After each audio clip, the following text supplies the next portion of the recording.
Okay, so this video has very, very bad audio quality. I don't know what happened. We've been filming videos all day at the range and here at the house, so this video has really bad audio. Enjoy. Alrighty guys, welcome back to another one. Had somebody ask if we can show a home defense assembly with a AAHS hull. Well, yeah, we can do that for sure. So the AAHS hull, I'm not such a huge fan of it. Josh likes them quite a bit. I really don't. This does have a Shadot primer in it, by the way. For a while, I had trouble putting these together.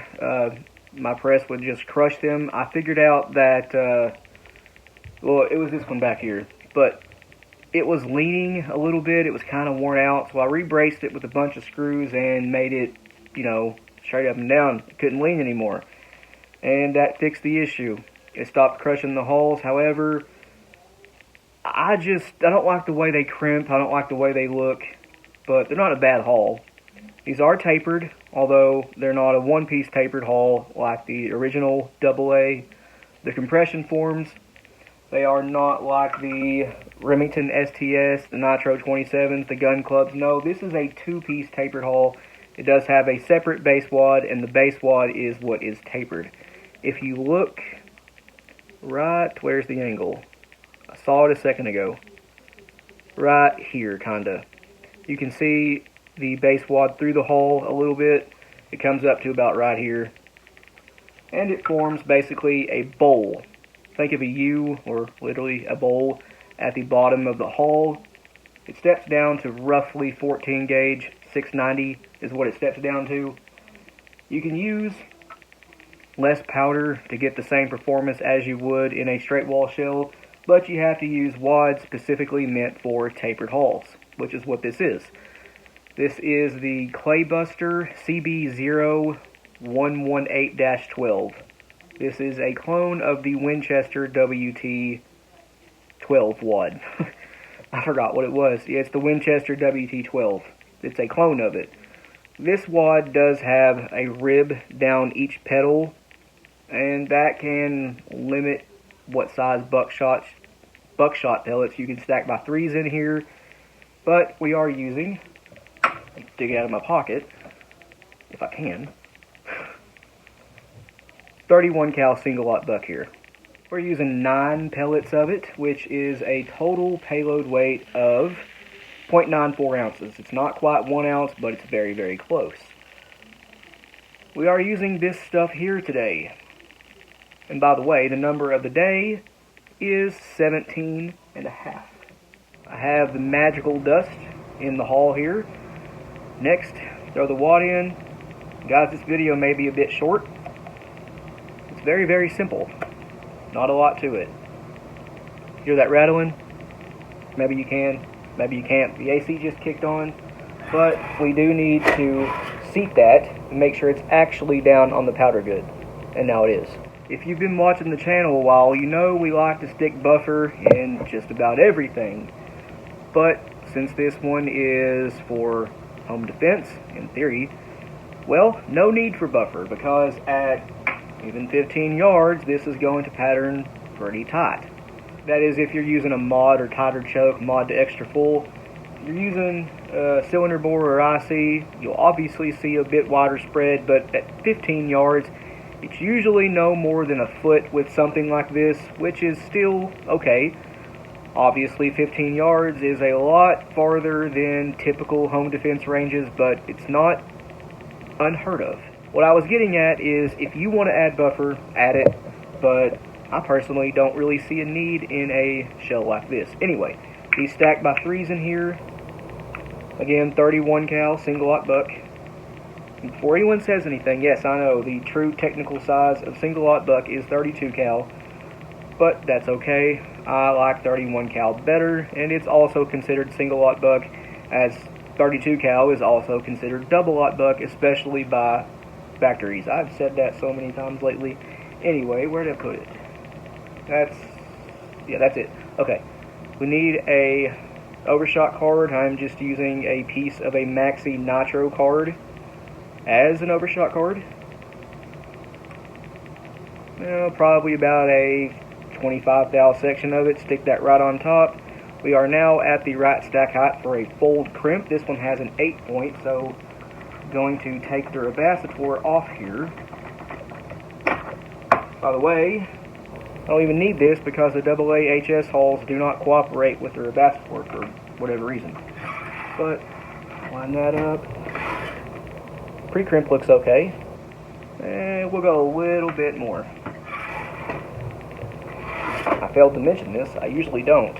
The front station on the Leload is the 8-point station, and you need a crease between the 2 points right here. You need that facing you. The back station is the 6-point, and you actually need a point in the crimp right here. You need that facing you. And that's the difference, and if you have the 20 and 16 gauge versions of this press, that's backwards for whatever reason. Okay, let's see if this Leload that's been converted to do 10 gauge can crimp AAHS hulls. I'm going to say no, but let's find out.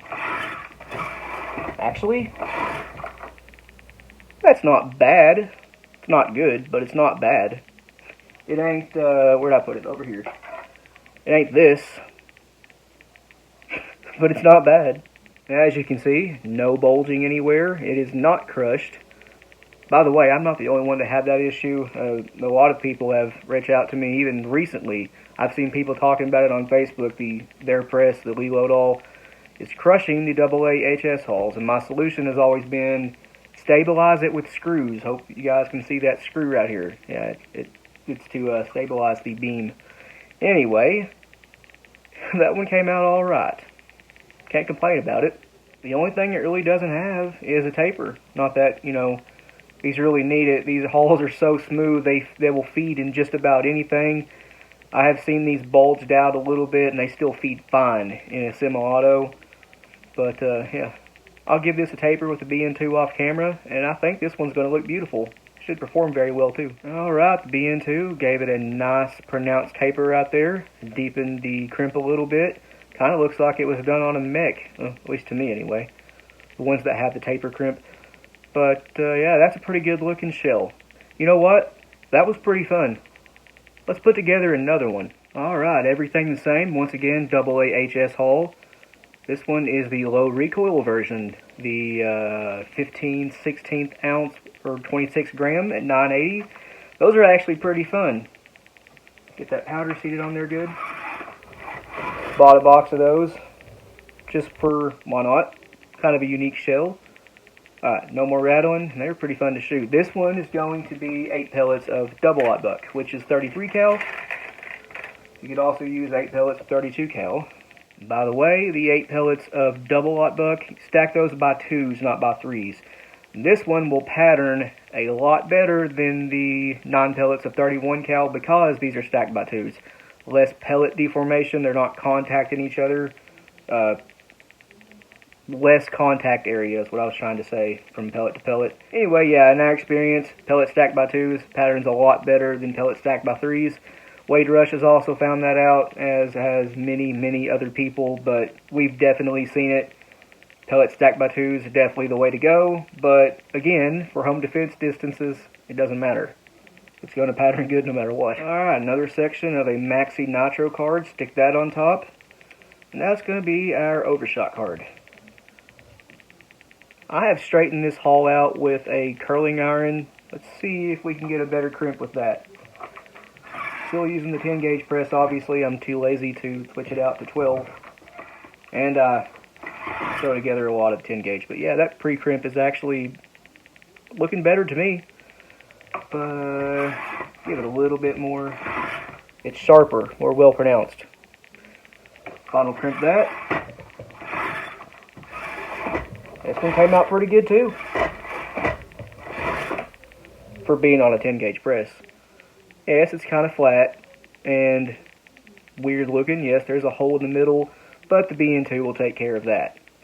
There's 8 pellets of double-aught, guys. And here it is after the BN2. This one, it didn't come out quite as nice looking as the one right here, 9 pellets 31 cal, but still close enough for home defense. It doesn't matter what they look like. Actually, it doesn't really matter what they look like, period. If they go off and pattern good, that's all that really matters. That being said, at the end of the day, I like making shells that look like that, not that. Tell you what, these are pretty dang shiny. And they last a while too. They're not a bad haul, they're just not my first choice or second. I'd rather use the original compression form AA's or any variant of the Remington Nitro 27, that being the Nitro 27, the STS Clay and Field, the Federal High Overall. It's all the same haul. That's my second choice. This, probably fourth after a gun club. Like I said, they're not a bad haul, they're just not my favorite. So yeah, this video was pretty fun. I love throwing together shells just like this. Very simple, easy to put together, using simple components. But yeah guys, that's going to end this one here. Please like and subscribe. If you have any questions or comments, leave it down in the comment section below, and we'll get back to you. And if you want to, check out our Patreon. A link to that is in the description below, along with the link to our Instagram, Rumble, and merch store. If you heard that, that was my cat. All that stuff really helps us out, but other than that, you guys take it easy, and we'll see you in the next one.